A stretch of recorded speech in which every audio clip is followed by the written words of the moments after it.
For centuries, travel on the high seas has conjured up images of romance and adventure. But over the past 30 years, the cruise line industry has struggled to compete against the aviation boom. Now the tide apparently has turned. Cruising is more mainstream and affordable, making it an increasingly popular choice for tourists worldwide. And Australia is a major beneficiary. The cruising industry contributed more than $700 million last year to the domestic economy.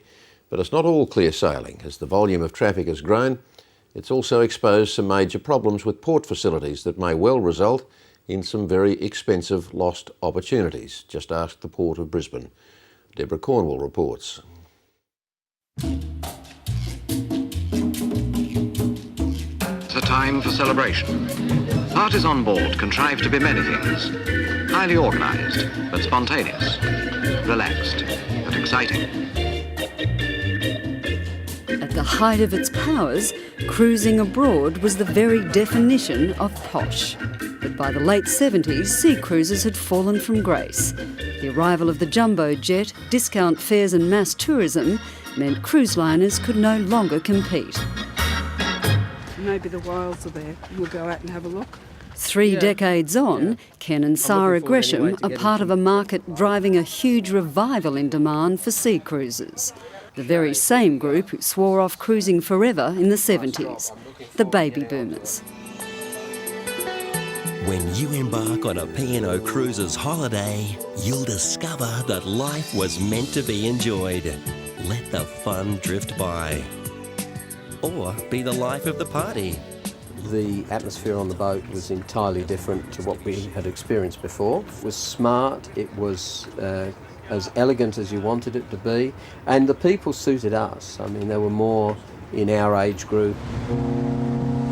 Cruising has really exploded.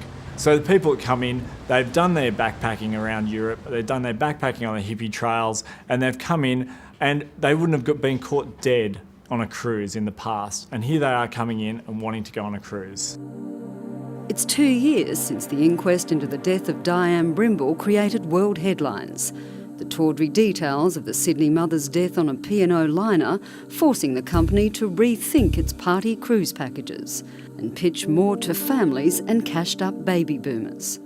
So this one covers Vancouver and does the inside passage as well. It goes up through Ketchikan. Its parent company, global cruise giant Carnival, says the newer boutique-style cruises with destinations from Alaska to Mauritius have created such an extraordinary demand, the local cruise industry is expected to generate up to $3 billion a year in the next decade. I think there's a sort of romance about cruising that we lost. You know, when the image of cruising was sort of partying and excess and all the bad things that happened for a period of time, people just kept away. There's a romance that's come back into it. But as the volume of cruise traffic has grown, it's also exposed some major problems with Australia's century-old port facilities. Last November, a visit to Sydney by the Queen Mary and Queen Victoria sent the city into gridlock as thousands surged to the harbour to watch their arrival.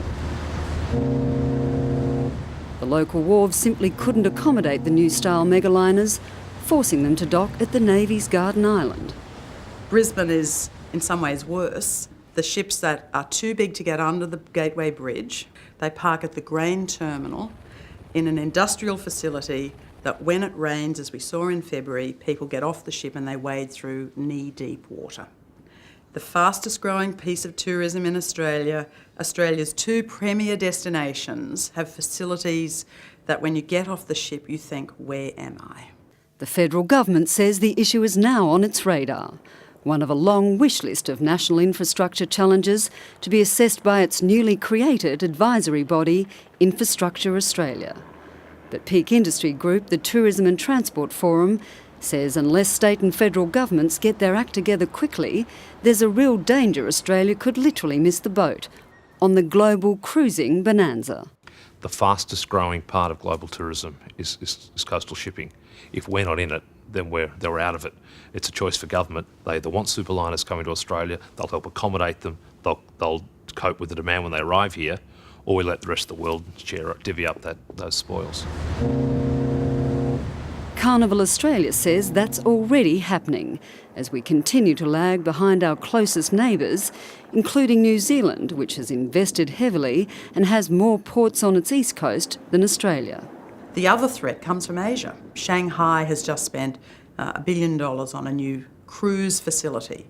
Singapore is investing massively in cruise ship facility as well. If people can't get their ships in to the ports here, they'll take them somewhere else.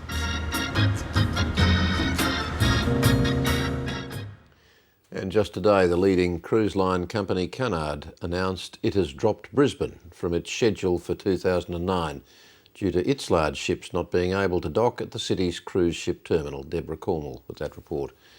The first state where the